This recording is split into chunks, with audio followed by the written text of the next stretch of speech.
নাম লুৎফৰ ৰহমান। মোৰ ল'ৰা পাঠশালা কাম কৰাতে ল'ৰাটো মোৰ ঘৰত অহাৰ কথা আছিল।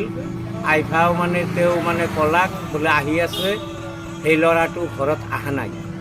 নাহাৰ কাৰণে এটা আমি এই মোবাইলত ফেচবুকত দি আছোঁ, যদি কোনোবা পায় তেনেহ'লে আমাৰ ফোন নাম্বাৰ দিয়া আছে, এই ফোনটোত আপুনি ফোন কৰিব, আৰু নহ'লে কোনো বা যদি লৈ আহে তেনেহ'লে লৈ আহক, তেওঁৰ আমি সেই খৰচাখিনি মই বহন কৰিম।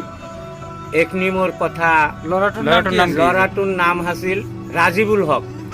ৰাজিবুল হক, ফিঙুৱা পাথাৰ, ডিষ্ট্ৰিক্ট বৰপেটা, থানা সত্যবাৰী। এই যদি কোনোবা পায় তেনেহ'লে আমাৰ আনি দিলেই হ'ল। আমাৰ মানে মাথাটো এনেকুৱা ঠিক নাই, সেই হিচাপত মানে অলপ ভুল হ'লে ক্ষমা কৰি দিব।